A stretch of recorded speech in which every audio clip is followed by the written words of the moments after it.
global.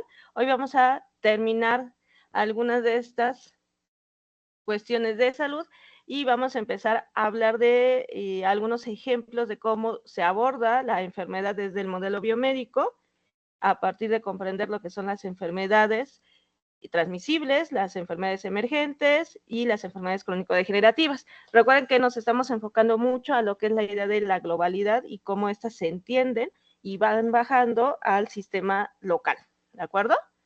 Entonces voy a compartirles la presentación, me avisan por favor si la ven, denme un segundito.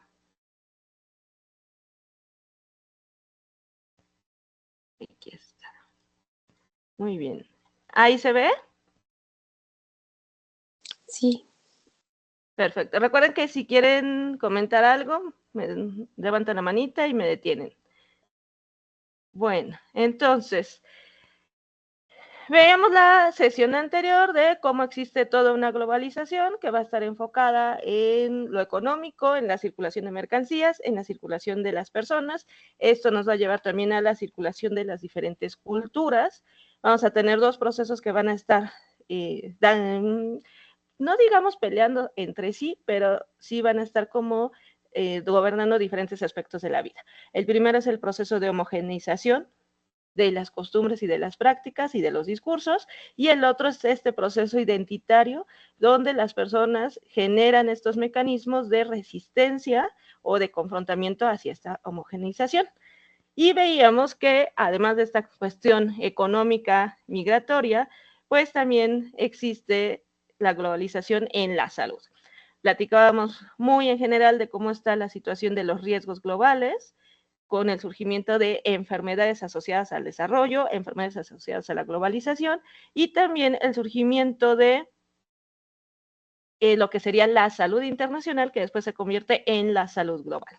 La salud internacional, que en un momento se pensó con esta idea de que cada país tiene cierta carga de la enfermedad, tiene ciertos problemas de salud que se van a ver reflejados en un contexto global.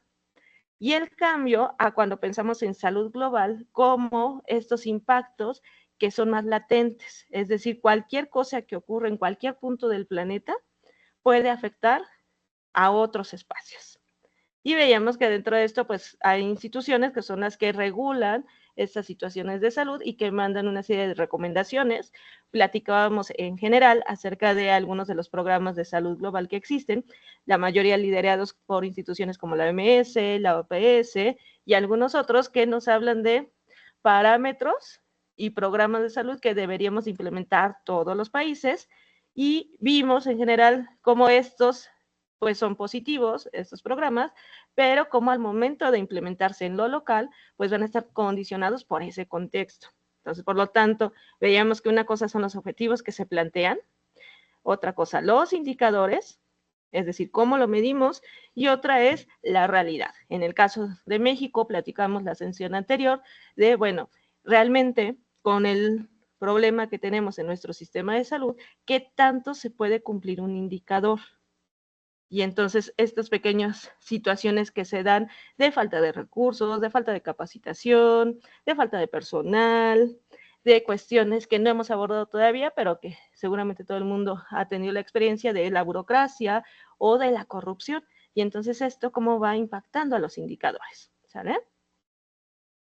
Entonces, veíamos un poco acerca de la idea de la gobernanza, como este conjunto de procesos e instituciones que van a regular toda una sociedad y que va a cambiar la idea de lo que es un gobierno. Nosotros tenemos una construcción de un Estado como un administrador de derechos y un garante de derechos humanos que va a establecer un tipo de gobierno con un tipo de política, a partir de la cual van a desarrollar planes, perdón por la redundancia, de desarrollo que van a ser sectoriales, ¿sale? Y entonces es la política del gobierno y cómo impacta. Pero cuando hablamos de gobernanza, no solo es esto, sino que en gobernanza también tomamos en cuenta qué hacen los ciudadanos, qué hacen los gestores de estos programas, qué hace la sociedad civil. Y a todo esto lo vamos a conocer así como gobernanza. Qué tanto no solo el Estado hace su papel, sino los propios ciudadanos tienen la capacidad de influir en ese gobierno de todos. ¿Dudas hasta ahora? ¿Sí se van acordando?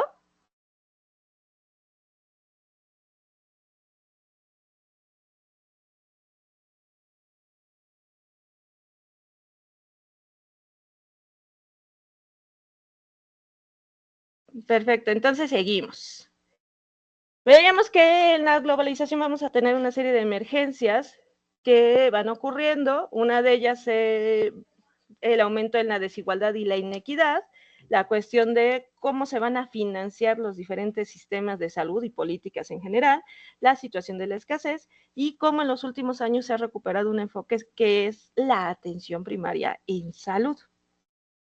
Y para eso, hoy vamos a hablar un poquito más de estos modelos, de cómo se plantea atender la salud. Este que vemos aquí es de los determinantes sociales, que vamos a retomar ahorita. Bueno, nos quedamos aquí. Este tema del biopoder y la regulación de la vida, en la siguiente sesión lo vamos a ver más a fondo. Pero aquí nos habíamos quedado la ocasión pasada, y de lo que vamos a hablar es de esta serie de conceptos y categorías que surgen desde la sociología y desde la antropología, para hablar acerca de cómo el poder ya no solo se regula a partir de leyes en general y de la manera en que nos asociamos como personas y de la manera en que cierta clase pone las reglas de convivencia, ¿sale? Sino que también vamos a ver cómo esto se ha trasladado al ámbito de la salud.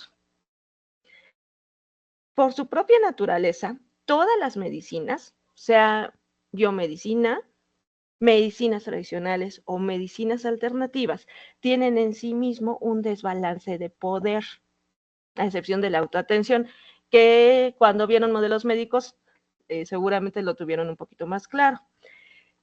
Estos tipos de medicina llevan un, les decía, problema en la cuestión del poder. Siempre el curador, sea el médico o el médico tradicional, va a estar legitimizado por encima del paciente, porque pues es el que tiene la experiencia, es el que tiene el saber o es el que tiene el conocimiento científico. Entonces, el paciente es aquel que llega pidiendo la ayuda de este curador o curandero. Entonces, ahí tenemos un desbalance de poder. Cuando esto lo trasladamos ya no solo a este encuentro clínico, sino a un sistema de salud, entonces vamos a encontrar esta cuestión de cómo las recomendaciones de salud que puede emerger de la medicina se van a convertir en una serie de reglas. O como dice Foucault y Fassan, que son unos antropólogos franceses, bueno, sociólogos y antropólogos, va a surgir una regulación sobre la vida. Es decir, estas primeras recomendaciones que están basadas en evidencia científica o basadas en la idea de cómo vivir de manera saludable, cómo recuperarte ante la enfermedad o cómo prevenirla, se van a convertir en una serie de normas que el sistema va a tratar de eh, imponer sobre toda una sociedad.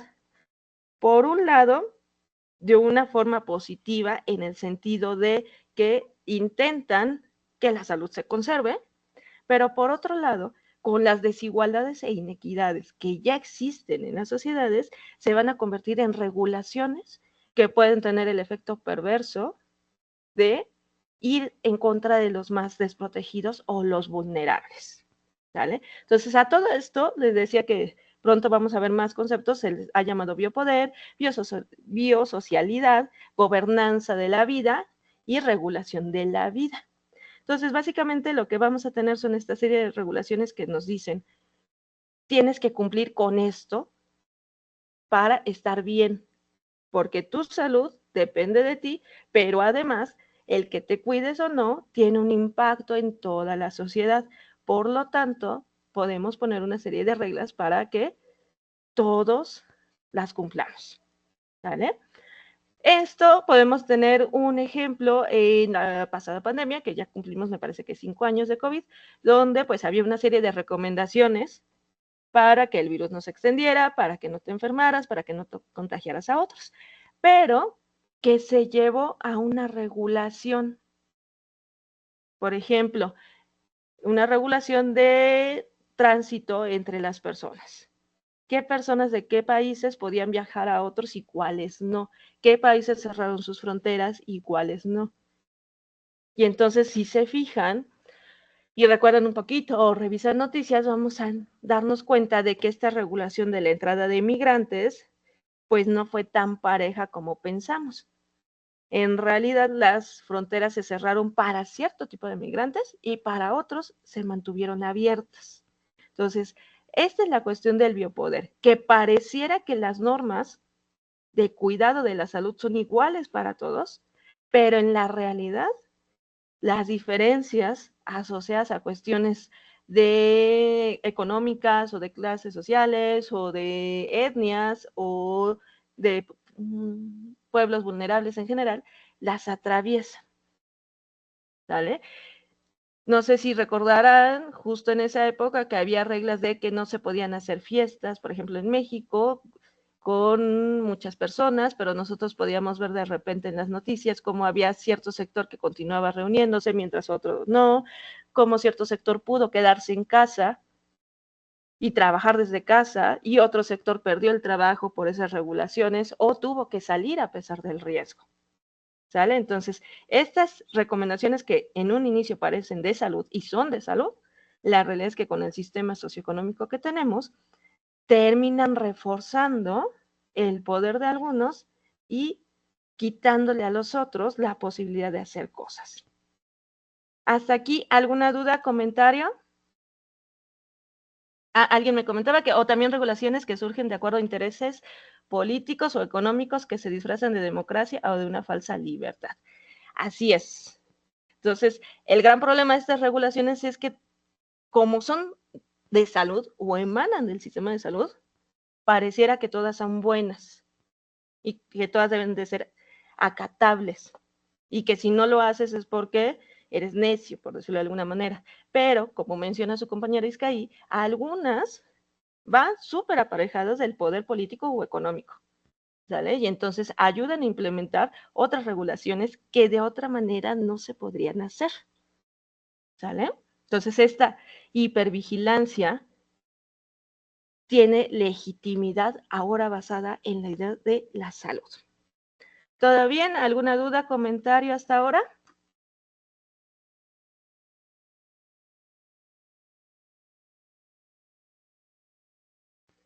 Perfecto. Entonces, todo bien. Vamos entonces a seguir avanzando. Entonces, si se fijan aquí, les puse alguna idea de cómo el biopoder se va construyendo en diferentes aspectos, a partir, por ejemplo, de tecnologías encargadas, por ejemplo, de la regulación de la población, esta cuestión, por ejemplo, pensemos demográfico, que durante ciertos periodos nos mandan como estas alertas de, tenemos una población muy alta, hay que reducir el número de hijos, o hay pocos hijos, hay que aumentar el número de nacimientos, que son regulaciones que se dan sobre la vida, ¿sale? ¿En qué momento se alienta a tener hijos? ¿En qué momento no? Y luego, ¿a quiénes se le alienta a tener hijos y a quiénes no? Entonces, uno de los mitos que nos han puesto a partir de estas ideas es de que todos los problemas que tenemos son por sobrepoblación y por hacinamiento. Y uno sale a la calle y dice, oh, es verdad, hay mucha gente en la calle, vamos muy apretados en todos lados. Sí, hay que dejar de tener hijos. ¿Y quiénes son los que deben de dejar de tener hijos? En estos discursos del biopoder, pues vamos metiendo una serie de valores morales, éticos e ideológicos donde decimos los pobres son los que deben de dejar de tener hijos. ¿Por qué? Porque no tienen las condiciones económicas para cuidarlos. En cambio, vemos que ciertos grupos de poblaciones con poder pueden tener los hijos que quieran, sin importar esta idea de nuevo del hacinamiento y la sobrepoblación, sin importar que las personas que más contaminan son las que pertenecen a este sector económico versus los que pertenecen a clases sociales más bajas que obviamente también contaminan, pero no en el mismo grado, ¿sale? Pero estas cuestiones ideológicas de que hay familias que están capacitadas para tener hijos y cuidarlos y otras que no lo están. Entonces, este es un ejemplo de regulación de la población, ¿sale? También esto nos va a llevar a otro tipo de regulaciones de la población, por ejemplo, de la migración. Adelante, ¿alguien abrió micrófono? Sí, yo. Sí, adelante. Eh, Precisamente esto de que hablaba del biopoder. Bueno, aquí, por lo menos voy a hablar de un caso específico donde trabaja un amigo que es doctor, en la comunidad que le comenté que era considerada Mazahua. allá en Atlacomulco. Y el caso curioso allá es que, y precisamente sí es cierto esto, ¿no? De que al Estado pues le cuesta obviamente em, pues alimentar, bueno, suena así, pero la verdad es que la política es así. Al Estado le cuesta realmente que una familia que no tiene la capacidad económica para tener un hijo, eh, pues el Estado dice, ¿sabes qué? Tú como población indígena, tú como familia ya tuviste dos, tres hijos, y la verdad a mí no me conviene em, que tengas más hijos porque yo tengo la capacidad suficiente para poder seguir manteniendo a tus hijos. Y la realidad allá en esta comunidad es que incluso hay un programa, mi amigo al principio se quejaba, y la verdad, ahí vemos como la parte incluso despectiva en este caso de algunos médicos. Bueno, mi amigo yo lo conozco de años y yo sé cómo es él, pero él se enojaba porque decía que le daba pláticas a las parejas jóvenes, se les, se les hacía una plática de planificación familiar, se les regalaban nuevamente los preservativos y pues él se enojaba porque prácticamente al mes lo que más atendía él era a muchachas jóvenes que ya estaban embarazadas y decía respectivamente, pues es que la verdad esta gente no entiende, o sea, por más que se les trata de explicar, eh, que no tengan hijos, tienen y están embarazadas. Entonces, digo, sí falta como las necesidades que tiene el sistema, en este caso van muy ligadas, como dice usted, al biopoder de ciertos grupos que controlan o que son hegemónicos en el sentido de este sistema financiero en el que estamos todos inmersos, que al Estado no le conviene, um, o al Estado le conviene precisamente que solo sean los que tienen esa capacidad económica los que puedan tener hijos. Que claro, hoy también podemos hablar de que ya la mayoría, y hemos visto los casos, por ejemplo, en estados europeos, donde solicitan que haya gente que vaya como a repoblar ciertas comunidades, porque ya hay jóvenes que tampoco quieren tener hijos. O sea, está esta como dualidad de, de ciertas comunidades donde hay una sobrepoblación de hacinamiento y lugares donde se solicita prácticamente que haya gente que vaya a repoblar ciertas comunidades.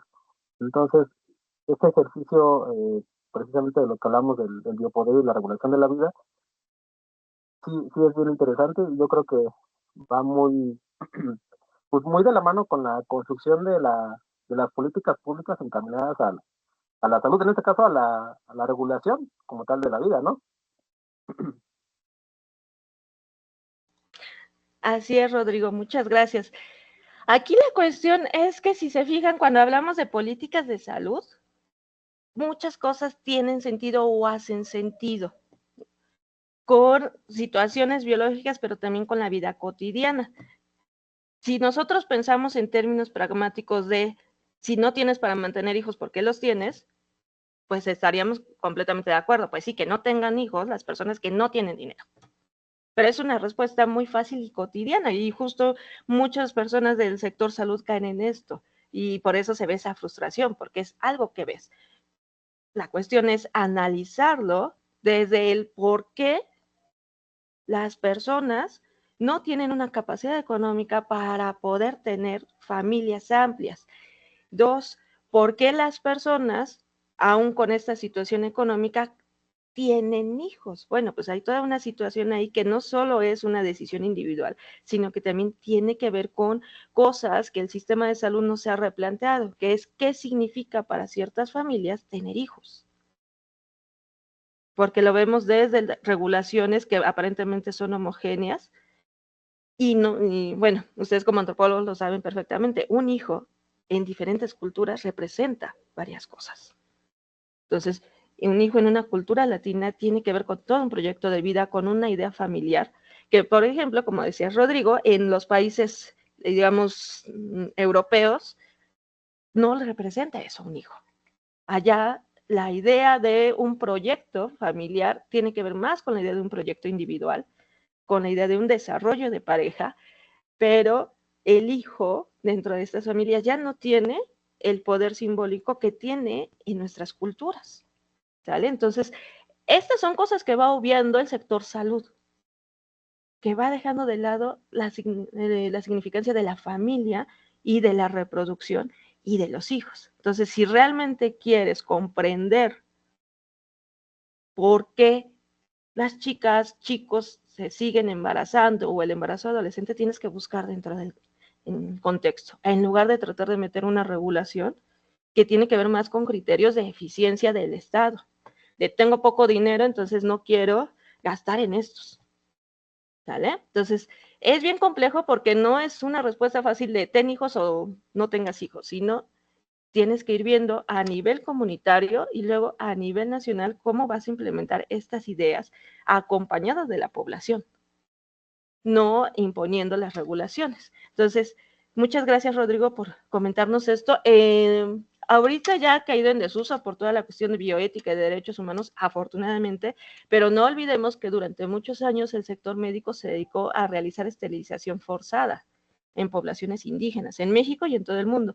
Poblaciones indígenas, poblaciones consideradas vulnerables, por ejemplo, aquellos que tenían alguna situación cognitiva, y entonces se les hacía una esterilización sin la consulta de ellos, porque pues lo estábamos haciendo por su bien, ¿no? Esa es parte de un biopoder que ahorita ya no existen tanto esos casos, pero que existieron. Y no era una cuestión de maldad de quienes lo hacían, era una cuestión de mis valores morales cuidando del otro, ¿sale? Les decía que otro ejemplo del biopoder tiene que ver con los migrantes. ¿Qué migrantes se aceptan en los estados y cuáles no? Y de nuevo, se regula un derecho humano que es el derecho a la movilización, a poderse mover y a buscar mejores oportunidades. Pero en términos de este biopoder vamos a estar cerrando o abriendo fronteras a cierto tipo de migrantes. Y en sistema de salud vamos a estar abriendo el sistema de salud a algunos migrantes, a otros no. Vamos a atender algunas enfermedades y otras no. Entonces, otro ejemplo más de estas tecnologías de poder de regulación. Hay otras que tienen que ver más con la disciplina individual, cómo el biopoder va disciplinándote tu propia identidad. Aquí un ejemplo claro puede ser todo lo que existe sobre tecnología del cuerpo. Pensemos en que existen diferentes corporalidades en el planeta. Hay personas robustas, hay personas gráciles, hay personas que tienen ciertos patrones de acumulación de grasa, pero cuando lo vemos en esta homogeneización, tenemos actualmente un problema de sobrepeso, obesidad, que algunos lo consideran ya enfermedad por sí misma, otros lo consideran un factor de riesgo para otras, y entonces viene toda una disciplina individual de tú tienes que mantener una figura en estos parámetros y un peso en estos parámetros por tu salud. Y entonces volvemos de nuevo a estas discusiones. ¿Qué tanto es por mi salud física, porque dejamos de lado la salud mental, y qué tanto lo que están haciendo es disciplinar la forma que debe de tener mi cuerpo? ¿Sale? Y de nuevo, volvemos a que la antropología tiene mucho que decir porque hay demasiadas cuestiones aquí a tomar en cuenta.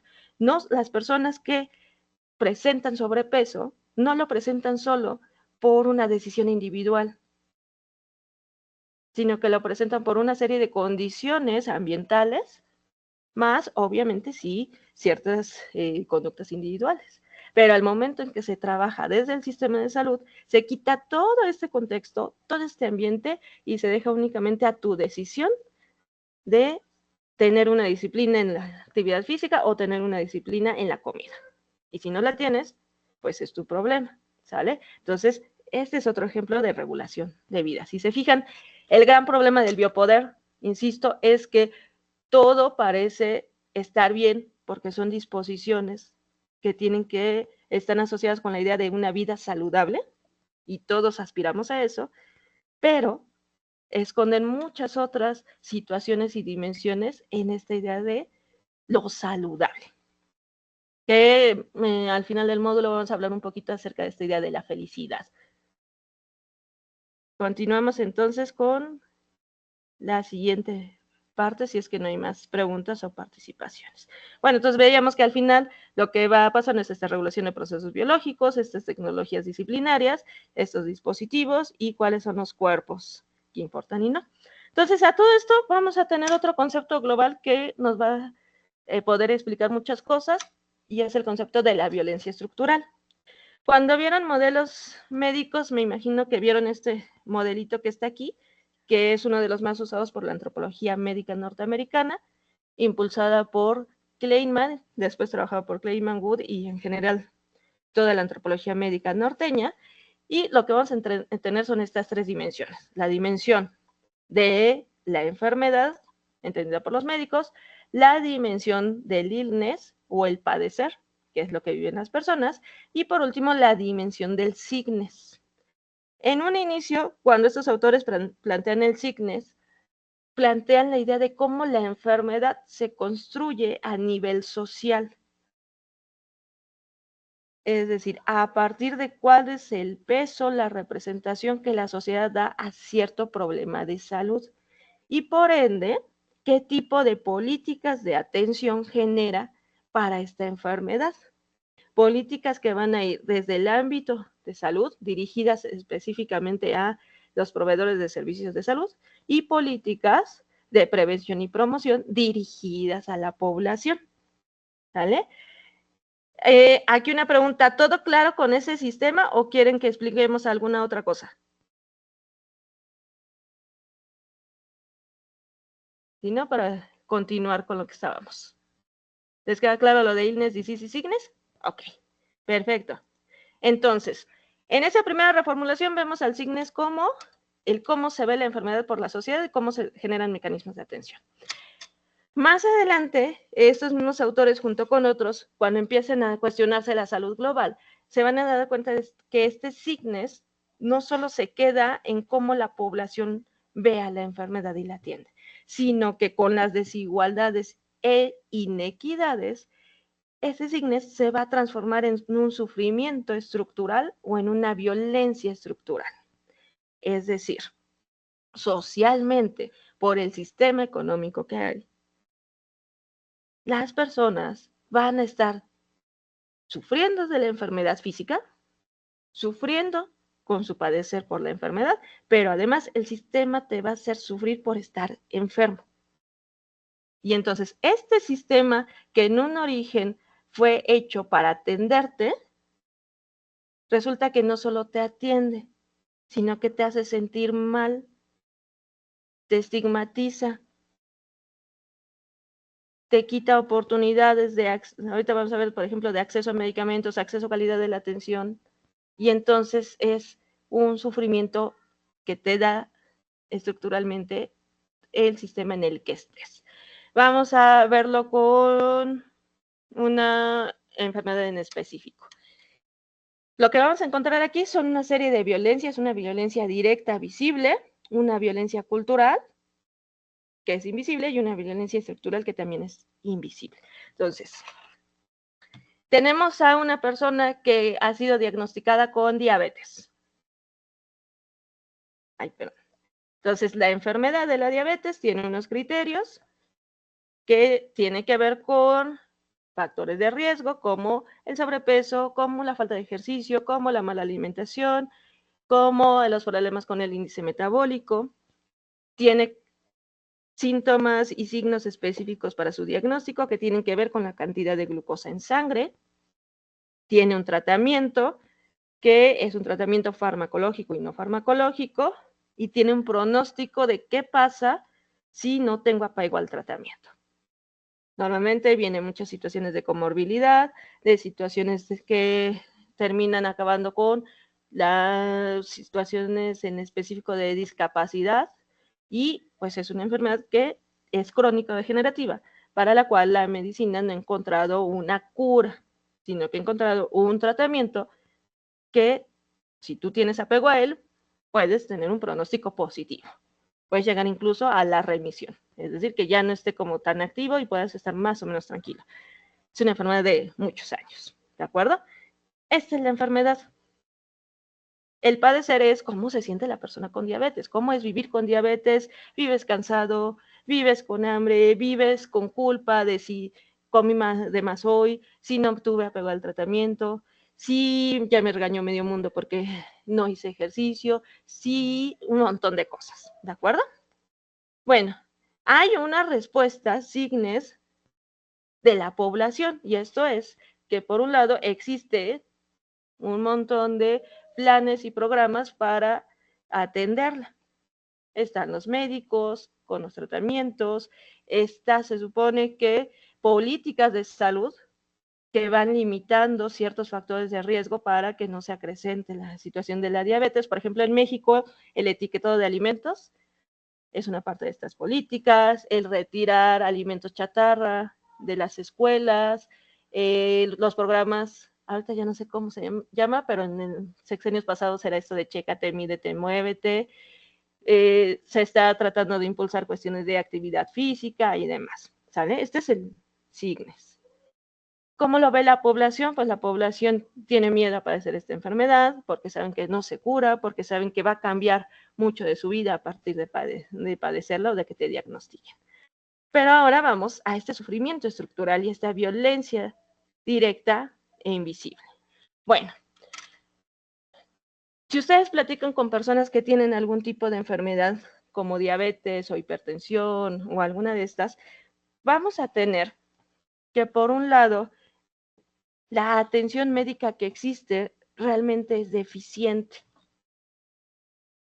¿vale? Entonces, la persona que una vez que tiene este diagnóstico, pocas veces va a acceder a toda la atención que se supone que el sistema te da, de acuerdo a las guías clínicas de manejo, que son, digamos, el estándar de oro que tienen que seguir los profesionales de salud. Cuando tú tienes el diagnóstico de diabetes, tienes que tener un abordaje multidisciplinario, es decir, te tiene que ver el médico general, si es necesario a alguno de los especialistas, pero también te tiene que ver el nutriólogo, también te tiene que ver el activador físico o el médico de deporte y también te tiene que ver un psicólogo, para que entre todos ellos, según esta guía, tú puedas tener el cambio necesario, porque gran parte del apego al tratamiento no es solo el fármaco, sino son los cambios en la vida cotidiana. En la realidad es que cuando una persona tiene diabetes en México, pues solo te va a ver el médico general y te va a dar recomendaciones muy vagas sobre lo que tienes que hacer y todo lo demás te lo dejan a ti. Pero además socialmente, como la atención es individualizada, nunca se involucra a la familia en la atención. Entonces, el paciente sufre con todo lo que le dice el doctor de lo que le va a pasar por no cuidarse, sin tener realmente contención, por ejemplo, psicológica, que es muy importante en este tipo de enfermedades, sin tener asesoría de un nutriólogo especialista, que a veces también nutrición, si ustedes han ido a una unidad médica familiar, es uno o dos nutriólogos para toda la población, entonces a veces también se vuelve imposible su trabajo, y pues psicólogos, olvídense de que estén trabajando, olvídense de que trabajen en conjunto con el médico. Pero además llegas a tu casa y como ninguno de estos profesionales de la salud habló con la familia y los involucró en el proceso, pues en tu casa también estás en contra de todo lo que hay. Porque resulta que ahora te conviertes en el problema de la familia porque te tiene que hacer comida especial. Porque económicamente ahora vamos a tener que reajustar todo el presupuesto familiar para atenderte a ti. Por algo que en estos discursos sociales tú te causaste. Entonces, ahí vamos teniendo esta violencia estructural. No solo estás enfermo, no solo te sientes mal, sino que te vamos a hacer sentir más mal. Entonces, aquí vamos en contra de esta violencia de manera indirecta en estos discursos. Hay discursos cada vez más abiertos en ciertas ideologías más liberales e individualistas donde dicen, bueno, las personas que tienen estas enfermedades, pues que se atiendan ellos por sí mismos porque se la causaron. Entonces, si estás gordo, si tienes diabetes, si tienes insuficiencia o alguna enfermedad en específico, tú te la buscaste, tú deberías pagarte el tratamiento. Luego tenemos toda esta cuestión de la economía moral. Los sistemas de salud dependen de recursos económicos. ¿A qué enfermedades les vamos a asociar más presupuesto? Dejando a las otras sin presupuesto. Y luego, ¿cómo vamos a evaluar que ese presupuesto se esté llevando a cabo?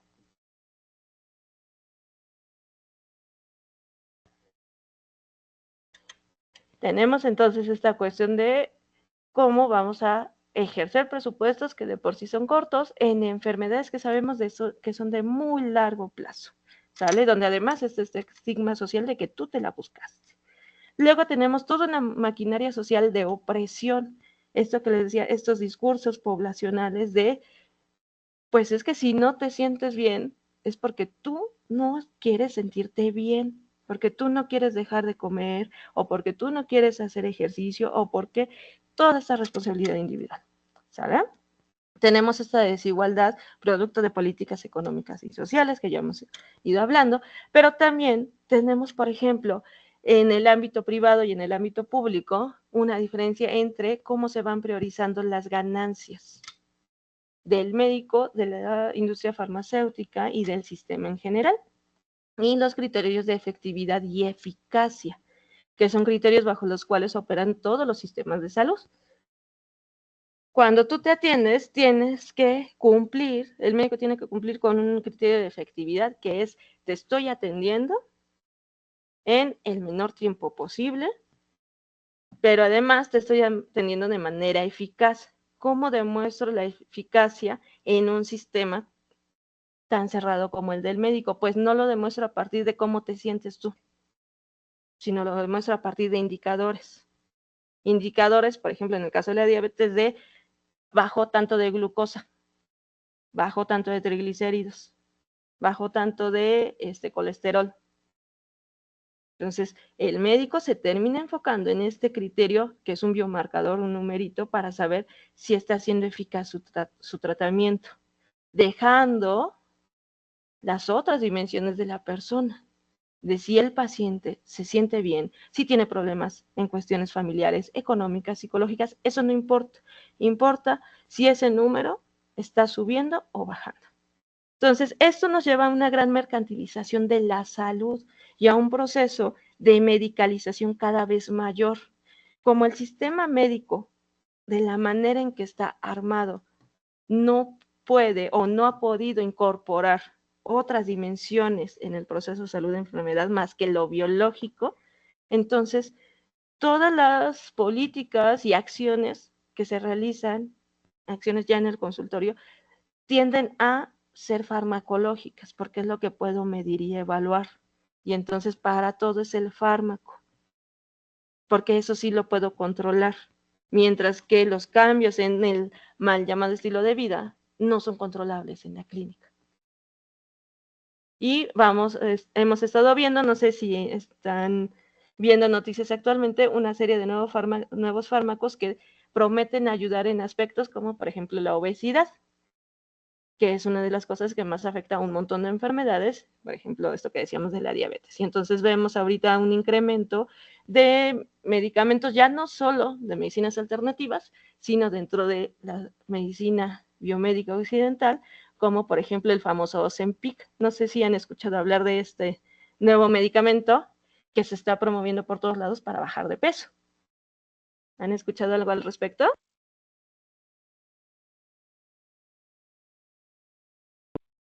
No, ¿No? yo solos, pero del doctor Simi. Sí, el doctor Simi también tiene varios fármacos. La idea a lo que voy es que vayan observando, por ejemplo, en términos de publicidad, pero también en términos de lo que recomiendan algunos médicos o la misma gente recomienda, de medicamentos que te van a ayudar a mejorar ciertas condiciones, ¿sale? En lugar de poder hacer un cambio total. Esta cuestión de la obesidad es uno de los problemas de salud que más se están enfrentando y afrontando por las sociedades, porque les decía que es factor de riesgo para muchas otras, y porque es algo que conjunta esta cuestión biológica con los cambios sociales. Entonces, esta mercantilización se lleva mucho a qué tanto puedes pagar por una buena atención y qué tanto puedes pagar por el fármaco que necesitas. ¿Sale? Bueno, tenemos entonces también estas cuestiones dentro de esta violencia estructural del SIGNES, del acceso a los servicios médicos, medicamentos y todos condicionados obviamente por tu capacidad económica. ¿Dudas? ¿Algún comentario hasta ahora? ¿Todo bien? Bueno, entonces, esto que estamos viendo es esta cuestión de lo global que se va a adaptar a lo local, cómo estos procesos biológicos se van a adaptar de diferente manera según la localidad. La tecnología para disciplina también van a depender de lo local, las normas que se hacen a partir de las políticas, por ejemplo, en el caso de México tenemos todo un entramaje legal y burocrático de cómo se va bajando estas recomendaciones a nivel global por medio de la Constitución, la Ley General de Salud, las leyes luego particulares de la propia Ley General de Salud, las normas oficiales, los reglamentos y luego las prácticas en los espacios hospitalarios o clínicos. Y ahí es donde se van a ir concretando todos estos discursos. Ahí es donde se adaptan estas políticas y donde las normas, estas normas escritas, se van a estar violando y se van a estar adaptando a la realidad. Y entonces van a surgir los códigos culturales locales. Por ejemplo, los códigos de la burocracia. La norma puede decir que en esta clínica tiene que operar con tantos médicos, con tantas enfermeras, con tantos especialistas, pero en el código cultural local resulta que, por un lado, no hay economía para contratar a todos los que deben de haber. Por el otro lado, está la parte burocrática o corrupta de a quiénes contratamos y por qué, con cuántas horas, les vamos a dar todos los, digamos, derechos de ley o no. Entonces, en esta concreción individual vemos como la globalidad va cambiando. Bueno, otra parte importante de esta situación de salud global son los llamados indicadores de salud, que veíamos con esta situación de las diferentes agendas, cómo se van a implementar los discursos en las políticas de salud nacionales, internacionales y, digamos, en la parte meso y micro. Entonces, tenemos indicadores asociados a la economía de salud, los resultados en salud, curso de vida, género y enfermedad y fin de vida. Esos son indicadores que actualmente están en uso en el caso mexicano. Y entonces, por ejemplo, en economía de salud, los indicadores van a ir a partir de medir cuánto gastas en salud del Producto Interno Bruto. De este gasto en salud, cómo lo vas a dividir en empleos, en medicamentos y en una serie de situaciones que tienen que ver con cómo implementas un sistema de salud nacional. Luego tenemos los resultados en la salud, innovación y recursos, que son una serie de cuestiones de cobertura, por ejemplo. ¿A cuántas personas cubre tu sistema de salud? En teoría debe de abarcar al 100%. Si no abarcas el 100%, entonces tienes subsistemas que los van abarcando. Luego, ¿cuál es la capacidad para manejar los riesgos de la salud? Es decir, estas situaciones emergentes, como por ejemplo cuando vino el COVID, fue una situación emergente, y qué tanto tu sistema de salud pudo responder eficazmente a esta emergencia. O emergencias locales, por ejemplo, en México hemos tenido en los últimos años una emergencia de dengue, que ya estaba contemplada en una zona específica, que es el sureste, pero que por diversas situaciones el dengue se fue esparciendo a otros estados y que tanto esos estados estaban preparados en su sistema para afrontarlo. Y bueno, este curso de vida y género ya lo veremos más adelante.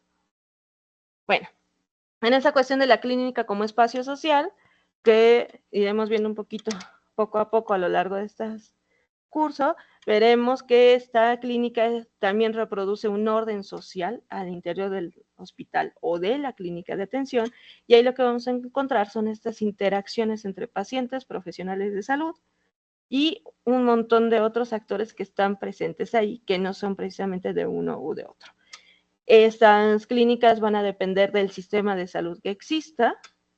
Por ejemplo, en el caso de México, reconocemos un sistema de salud integral, donde está también el sector privado y el sector público, pero la manera en que se organiza el espacio social en una clínica como el Hospital de Ángeles no es el mismo que en una clínica como en LIMSS. Van a existir espacios diferenciados, pero que van a estar conectados, porque, de nuevo, todo depende de estas directrices globales. Van a haber una serie de políticas que van a estar afectando el encuentro entre el médico y el paciente. Esta política que más o menos veíamos internacional se va a estar intentando adaptar y reflejar a cada espacio clínico. Por lo tanto, vamos a tener una construcción de normas y estándares de cómo deberían de ser las cosas versus cómo realmente son. Y aquí vamos a tener también una serie de perfilado de los pacientes, de qué pacientes van a cada lugar. No es el mismo paciente el que va al IMSS, al ISSSTE, a Pemex, al Dr. Simi, que al Ángeles o al Español, o que incluso va fuera de México a atenderse. Y bueno, también vamos a tener una serie de lenguajes simbólicos diferentes. Si tú vas en este lenguaje simbólico con el Dr. Simi, ¿qué esperas recibir de atención? Versus si vas al IMSS, versus si vas al Hospital Ángeles. Entonces, a nivel individual, las personas van aprendiendo estos códigos y estos símbolos y deciden en medida de sus capacidades, de acuerdo con su malestar, a dónde acuden, cuándo acuden a un lugar o a otro. ¿Todo bien? ¿Algún comentario? A ver, alguien escribió en el chat. Decía esta Gobi de la empresa Lilly Sedbun que actualmente se encuentran en venta en Neua. Ah, me imagino que te referías a los medicamentos como tipo Ozempic. Bueno, ¿alguien? ¿Algo? ¿Todo bien?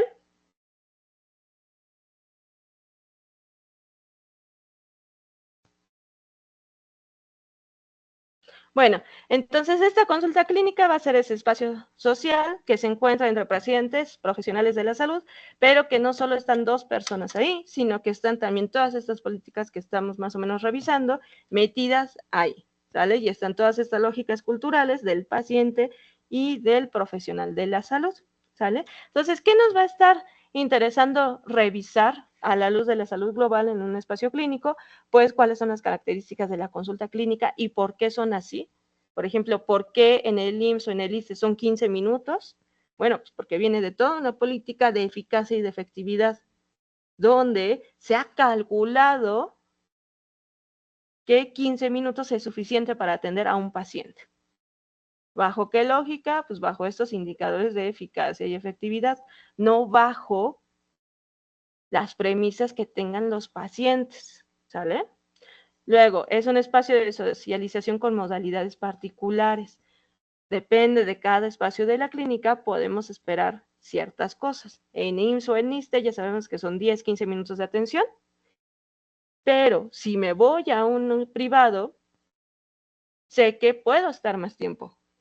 Espero más cosas del médico privado, aunque pueda ser exactamente el mismo médico, pero el espacio y la manera en que están ahí las políticas funciona diferente. Entonces, mientras que el médico general cuando está en el IMSS atiende a un paciente en 15 minutos, ese mismo médico en su consultorio privado en el Ángeles puede tardarse 1 hora o más con un paciente, porque ahí la lógica va diferente, la ganancia va diferente y la manera en que puede abordar a un paciente también. Suceden diferentes acciones y relaciones múltiples en cada uno de estos espacios. Cuando ustedes van a un espacio clínico como el IMSS, ya saben que no solo es el encuentro con el médico, sino que hay toda una serie de personas que se involucran. Desde la entrada, a la primera persona que me encuentro es a un policía, ¿sale? Que me va a primero fiscalizar de si traigo mi IMSS, si traigo mi cartilla, si traigo mi INE, lo que sea, y me va a dejar entrar o me va a dejar ahí esperando, dependiendo de cómo esté la clínica. Después llego a otro espacio y en ese otro espacio otra persona me recibe y de nuevo me da unas indicaciones. Luego llego a otro espacio, me recibe la técnica y otras indicaciones, hasta que llego con el doctor, ¿sale? En otros espacios privados la lógica es diferente. Por ejemplo, en un consultorio de farmacias, lo que hago es, depende del tipo de farmacia, pago la ficha, estoy en el espacio de espera, entro con el doctor. O pago directamente con el doctor. Entonces son otra serie de interacciones que se llevan a cabo y que significan mucho para los pacientes. Está también este intercambio de información entre pacientes y personal de salud. Entonces los médicos dentro de la atención que dan a la persona se centran en el motivo de consulta, pero dependiendo de los indicadores que ellos tengan que llenar en ese momento y del perfilado de pacientes, entonces a lo mejor tengo que dar otro tipo de indicaciones en automático a ese paciente, porque si llega conmigo alguien que por ejemplo, es mujer de 40 años y que ya tuvo múltiples gestas, pues inmediatamente tengo que activar algún otro código de revisión, como empezar a hablar acerca de cuestiones de, puede ser del peso, puede ser de la actividad, de enfermedades que tengan que ver con esta idea del curso de vida, si es un hombre lo mismo, si es un infante lo mismo. Entonces vamos a estar encontrando discursos homogéneos en este tipo de acercamientos con el médico. ¿Vale? En general se supone que en este espacio clínico también se brindan consejos de salud y tratamientos.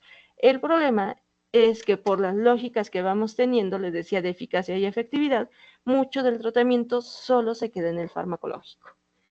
Aquí está el fármaco, la manera en que se lo debe tomar, algunas recomendaciones extra como haga ejercicio, coma bien, duerma sus horas necesarias y relájese. Cuando en realidad estas otras recomendaciones son las que realmente tienen mucho que ver en la manera en que llevan la enfermedad y en la manera de la prevención. Entonces, lo que nos va a interesar a los antropólogos es ir analizando cómo son las lógicas y los patrones de comportamiento en estos espacios, pero no solo entenderlos a partir de, es que el médico no hace bien su trabajo, o es que el médico es malo, o es que el médico es hegemónico. No, lo que tenemos que entender es que el patrón de comportamiento de ese médico está condicionado por toda esta política global, donde el médico es un instrumento de estas políticas. Entonces, él tiene que cumplir sus 15 minutos, porque si se tarda 20, se arriesga a que otra persona le meta una queja y sea sancionado, porque no te puedes tardar más tiempo. Entonces, no le va a dar tiempo de hablar de estas otras recomendaciones no farmacológicas, donde el médico tiene que llenar una serie de formularios dentro de su expediente clínico que le quitan tiempo con el paciente, donde tiene que formular otra serie de indicadores de eficacia que también le dan un sobretrabajo burocrático y que le quitan de nuevo tiempo de actualización o tiempo con pacientes para verlos de manera integral.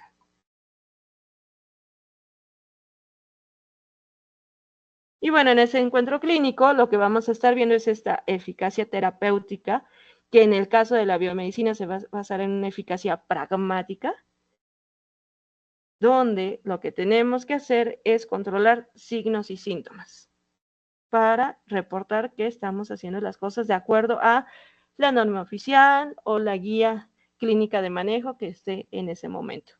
¿De acuerdo? Entonces se vuelve muy pragmático. Y aquí lo vamos a cuestionar a la luz de estos enfoques de atención primaria en salud, donde se supone que no deben de ser así los encuentros clínicos. Pero el médico no tiene las herramientas ni el tiempo para desarrollar estas otras cosas que debe de hacer en el momento del encuentro. Entonces la medicina va a hacer este saber ser, es decir, el médico es el que sabe y es el que hace, no un saber entender y un saber experiencia, sino un saber que te transmito como paciente y es tu responsabilidad acatar lo que te menciono. Entonces, este saber ser va a estar basado en un determinismo, en el caso de la medicina, biológico, en una idea de la medicina basada en evidencia, donde el médico tiene que estar súper actualizado con todos los últimos artículos que hayan salido para decir, aquí está lo que dice el metaanálisis de cómo debo atenderlo. Que esta medicina basada en evidencias en el ámbito local puede caer muchas veces en contradicción.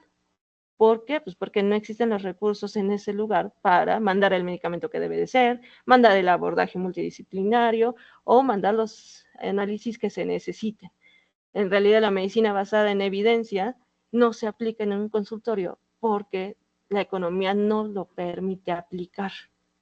Entonces, la racionalidad médica va a ir desde lo biológico, pero limitada a lo económico en cada uno de estos encuentros. Entonces, al final, el encuentro clínico termina siendo una ruta de procedimientos. Así de, llego al paciente, lo saludé, registré el nombre, llené la historia clínica, le di la receta. Listo, cumplí con todo lo que tenía que hacer. Y al final, esta gestión del dolor se queda en un aspecto de gestión, prevención, tratamiento y sufrimiento del dolor, pero en términos biológicos, no en términos de cómo se siente la persona. Y bueno, estos espacios clínicos que están construidos además con estas lógicas que tienen que ver de nuevo con homogeneización de cómo se debe de ver, cómo debe estar estructurado, quiénes deben de estar, el uso de colores, cómo se debe de ver todo el personal, las distancias proxémicas entre el espacio, las máquinas, y que para muchas culturas termina siendo un espacio frío, termina siendo no un espacio de salud, sino termina siendo un no lugar, donde este consultorio es exactamente igual que a cualquier otro. Y bueno, con esto empezaríamos la siguiente parte de las enfermedades, pero pues antes de iniciar con esto, me gustaría hacer una pausa y que ustedes me comenten qué les pareció esta última parte de la presentación y no sé, algunas cuestiones de experiencia o de lo que piensan trabajar ustedes en sus temas del diplomado.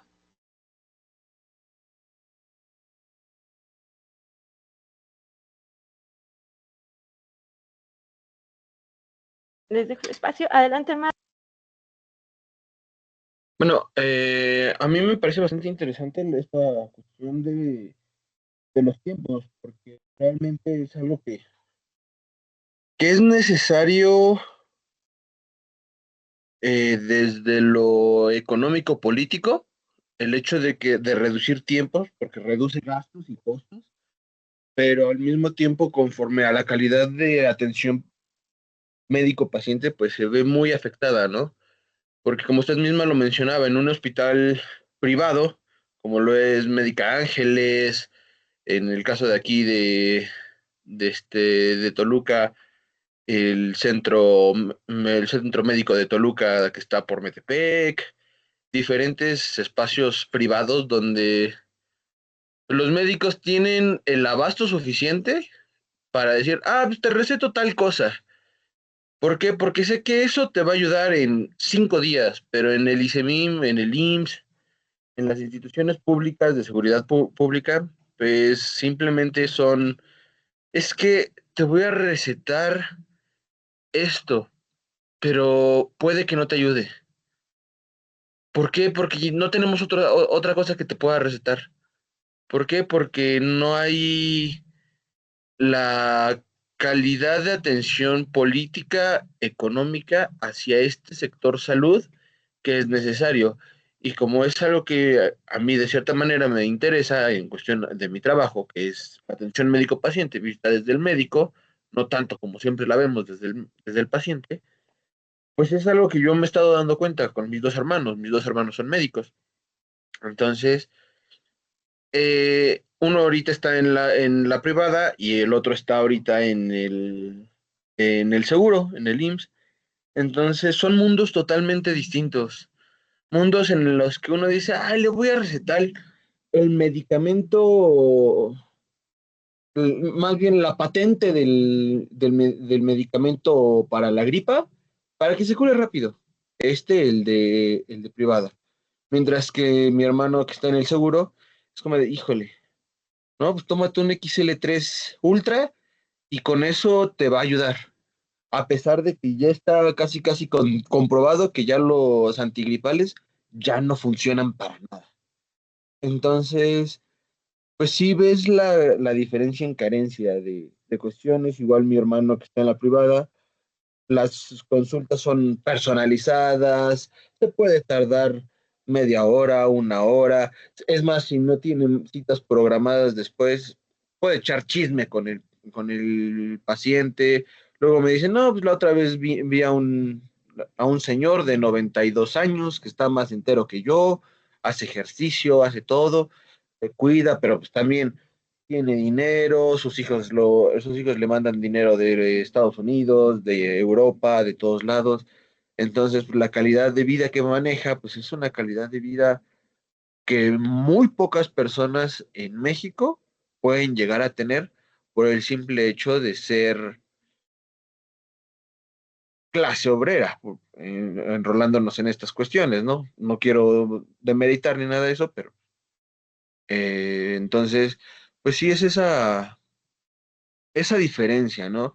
Que los médicos no son no son, por así decirlo, los responsables de las carencias del sector salud como todo mundo los pinta, ¿no? Es que el médico del pueblo no me atiende, no me sirve, que quién sabe qué, sino es porque dentro de esa carencia es como de, es que yo no te puedo, o sea, yo no te puedo atender como yo quisiera atenderte, porque no tengo los insumos para poderte atender. Y yo es lo que me planteaba en mi trabajo. Si esta frialdad con la que muchas veces se manejan los médicos, debe ser o es parte de su formación como médicos, por lo mismo de que llevan la tanatología, el hecho de enfrentar a diferentes muertes porque la ven muy seguido y todo eso, pero no, o sea, a lo largo de lo que llevamos del diplomado, me he dado cuenta que no, que los médicos no son como lo decía, no son el factor principal, sino el factor principal son las instituciones que no los permite desarrollarse como a ellos les gustaría desarrollarse. Pues ya. Muy bien, Marco. Sí, recuerden que ahorita estábamos viendo esto del biopoder y la gobernanza de la vida. Los médicos son parte de ello, no porque ellos sean el biopoder, sino que ellos también son víctimas de ese biopoder. Y esta cuestión de los dispositivos y de la disciplina del cuerpo, en los médicos está ahí totalmente. Toda la formación médica es para disciplinar al médico, para convertirlo en algo. Por eso tanta violencia en la formación del médico, luego tanta violencia en la práctica médica, porque los obligan a convertirse en algo que es despersonalizarlos y deshumanizarlos. ¿Vale? Entonces, en toda la formación médica, lo que hacen es destruirte como persona para construirte como un profesional de salud que debe ser eficaz, que debe ser frío, que debe tener un lenguaje técnico, que debe ser científico y que debe de atender a los pacientes de cierta manera. Y entonces esto que decías de la deshumanización y la frialdad, pues es parte de cómo te enseñan a que debes de ser profesional. Se ha intentado mucho desde hace tiempo en los currículums a enseñarles que no es necesario que hagan eso y que de hecho va en contra de su propia salud emocional ser así, sino que más bien tienen que tener herramientas para la cuestión emocional y la contención, porque si no al final ellos terminan más enfermos a veces que los pacientes y con un montón de problemas en su ámbito emocional y social por no poder llevar a cabo estas situaciones. Y la otra es que ellos también son parte de este dispositivo. Como mencionas, a ellos el sistema los obliga a dar la consulta de cierta manera, para que no tengan quejas, para que no tengan demandas, para que el supervisor no los llame, para que comprueben que están llenando todos los papelitos que tienen que llenar. Ellos no es que no quieran dar consultas extensas, no es que no se preocupen por los pacientes, no es que no sepan que se tiene que dar un abordaje completo, es que no tienen elementos. Ahora, aquí la crítica sería pues como médicos deberían de organizarse y pelear porque sus empleadores les den mejores condiciones de trabajo.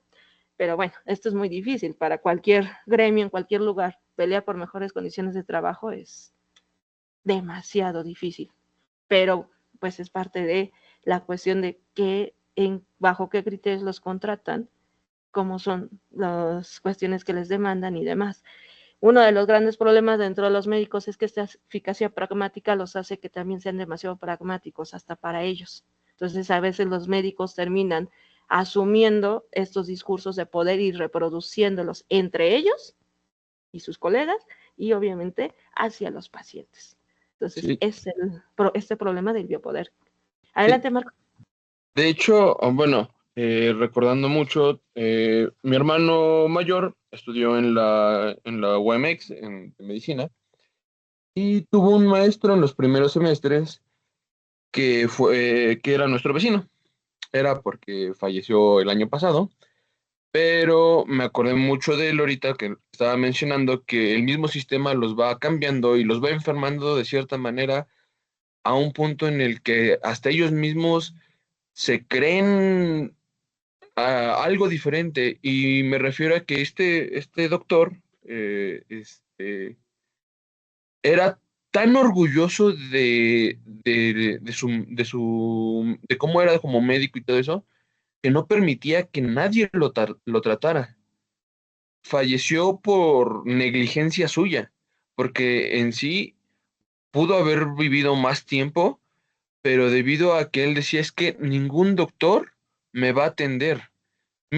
O sea, mi hermano lo logró convencer de atenderlo porque le dijo, yo fui su alumno. Y gracias a eso, le dijo, ok, tienes mi sabiduría, por lo cual te permito atenderme. Entonces, ¿a qué grado el mismo sistema los va corrompiendo, los va trastornando? De decir, es que si no hay alguien como yo, nadie lo va a poder hacer. Entonces, pues sí, diferentes problemas que pueden llegar a surgir en la mente de los médicos, en los que sufren ansiedad, depresión, muchos problemas que uno como paciente ni se imagina y nada más le está echando la culpa al doctor por el hecho de que es que me trató feo. Pero detrás de ese trato feo es como es que tiene la presión si es médico interno o si es, ¿cómo se llama? Residente, tiene la presión del adscrito. Tiene la presión de los superiores, de si es de residente o si es MIP 1 o MIP 2. Si tiene la presión del jefe o de la jefa de enseñanza. Tiene la presión del director del hospital, del médico de departamento. Entonces, es una presión increíble que cae sobre ellos que no nos damos cuenta como pacientes, en la cual es como ok, o sea, yo como ser humano viviente y todo eso, tengo una presión por la sociedad, ellos tienen la presión de la sociedad, pero aparte del gremio médico también. Entonces, es algo que muchas veces no nos damos cuenta o no nos ponemos a ver qué tanto afecta a las personas el sistema. Ujú. Así es, Marco. Recuerden, estamos viendo toda la cuestión global para entender cómo las instituciones construyen esto y las instituciones nos meten en estos cuadritos donde tenemos que seguir instrucciones, cumplirlas, y esto va trastocando toda la cuestión individual y de lo que podemos hacer. Los médicos están en estas lógicas, los pacientes llegan con otras lógicas, esperando un servicio que no van a poder obtener fácilmente en esas instituciones, no porque el médico no quiera, sino porque la lógica en que está construida hace que el médico no pueda hacerlo. Y como mencionas también, siempre recordemos estas cuestiones de lo simbólico, cómo influye en la formación. Los médicos tienen muchas estas cuestiones morales y estas cuestiones simbólicas de que ser médico no cualquiera, de que ser médico tienes que demostrar que sabes, tienes que demostrar éxito. Entonces no puedes fácilmente quejarte y decir no puedo, porque entonces estás quitándote toda esa cara de el exitoso y de la persona inteligente y de la persona poderosa, y no puedes agarrar y decirle al paciente, es que sabe qué está pasando todo esto, porque dejas de ser profesional. Entonces los médicos están terminando aislándose, no solo del paciente, sino de la sociedad, a partir de no poderse quitar estos valores e ideas que tienen. Si lo pensamos así, piensen ustedes cuándo fue la última vez que hubo un movimiento de médicos hablando de las carencias en el sistema de salud. Ahorita hay algunos, pero son los que están, por ejemplo, en Secretaría de Salud por el cambio que hay con el IMSS Bienestar. Y es porque los están dejando sin salario, sin plaza, sin nada. Pero un gran movimiento de médicos, creo que el último que pasó fue en el 65, que fue un movimiento nacional de huelga de médicos y que, bueno, fue reprimido. De ahí ha habido algunos movimientos de residentes, de estudiantes, movimientos muy locales. Ahora, ¿qué pasa con el médico cuando se va a la industria privada? Mejora bastante, pero no tanto porque siguen estando ahora en una lógica financiera del hospital privado al que vayan. Desde el doctor Simi, que tiene una lógica financiera, hasta estos grandes conglomerados de hospitales que también tienen lógicas y que tienes que ser un médico reconocido con cierto estatus para tener número de pacientes adecuados para poder pagar el consultorio. Y de nuevo que tienes que reflejar esta imagen de éxito hacia los demás, hacia tu gremio y hacia el propio paciente. Entonces, esta cuestión de este biopoder y estos dispositivos también van afectando en esa construcción del profesional y en cómo el profesional se dirige hacia los demás. Y obviamente, pues también construye a los pacientes, porque los pacientes también tienen valores morales y éticos de cómo se dirigen al médico según en el espacio donde esté. ¿Algún otro comentario o duda?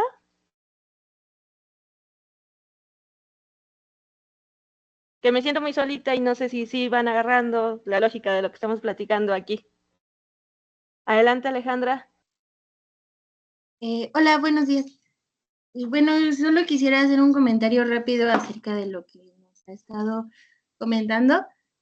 Bueno, una experiencia que viví el día de ayer con un familiar, que tiene problemas ginecológicos y pues esta persona siempre se ha atendido en médicos particulares y el día de ayer me pidió que la acompañara justo al centro médico que comentaba Marco.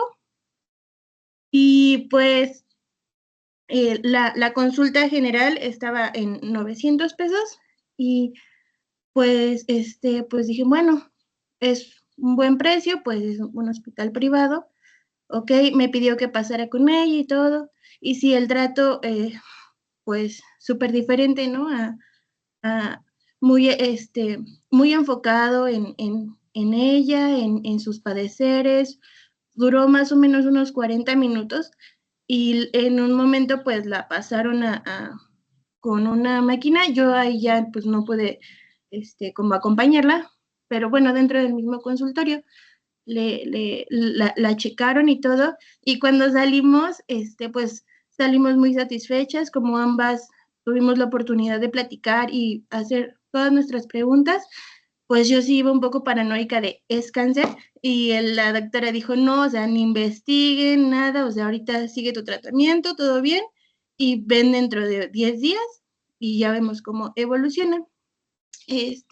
Y a la hora de pagar nos dicen, son 1,350 pesos. Entonces, pues sí me saqué de onda de 900 a 1,350 y pregunté por qué.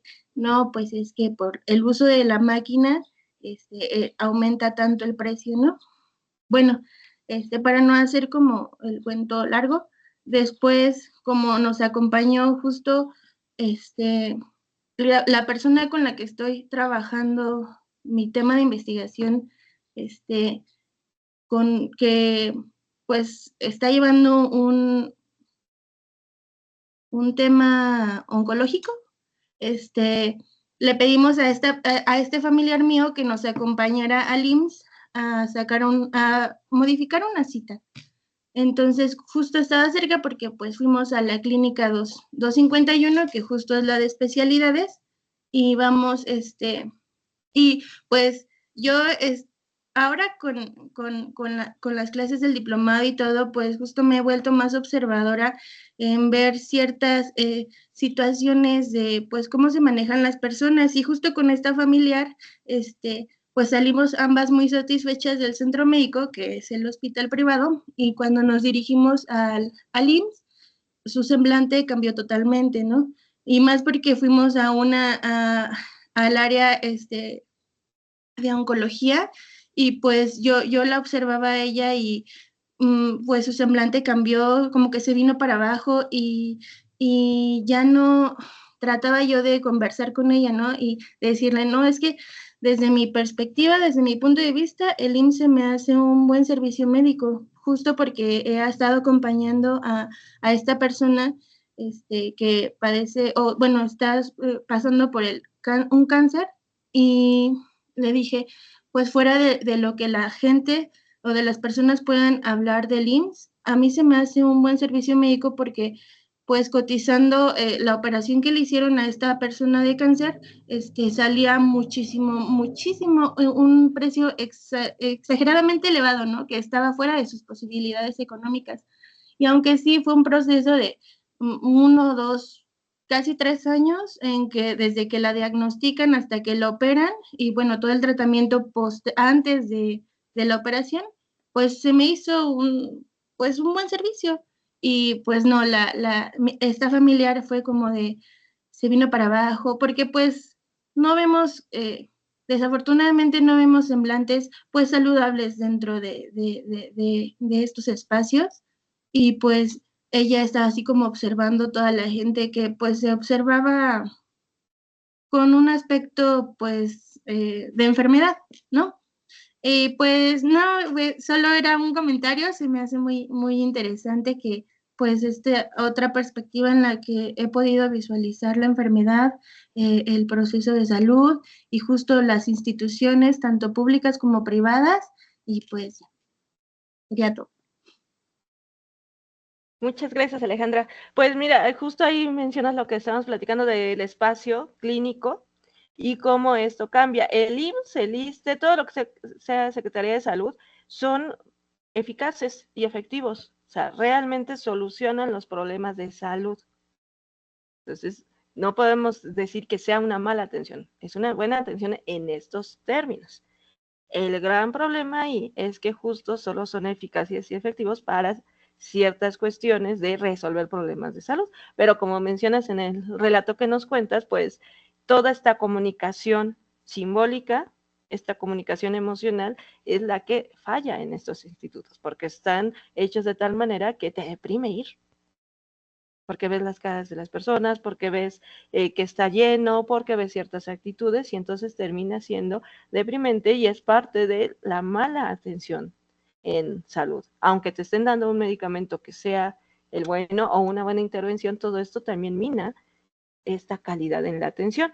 En el servicio privado también hay gente que tiene estas cosas, pero en general está hecho de tal manera y estudian tanto a los pacientes que en ese caso se convierten no en pacientes sino en usuarios y en clientes, pues que te dan la experiencia completa mientras la puedas pagar, que es lo que estamos viendo de salud global. Quieres algo, te va a costar, puedes tenerlo. Puedes tener una atención de calidad, una buena atención psicológica, emocional, te puedes sentir muy bien, puedes tener la mayor tecnología, medicina genómica, lo que quieras, pero te va a costar, porque es la lógica financiera del sistema en el que estamos. Mientras que en el sector salud público es una cuestión de, pues tienes lo mínimo que te va a servir para lo mínimo. Porque la lógica financiera ahí dice, el Estado es el que está regulando qué tanto invierte y depende del Estado decidir si invierte lo suficiente o no. Y luego cómo se distribuye ese presupuesto. Entonces, al final, el problema aquí es que las personas enfermas, las personas que atienden a los enfermos, son los que menos están involucrados en la construcción de cómo se hacen estos sistemas de salud.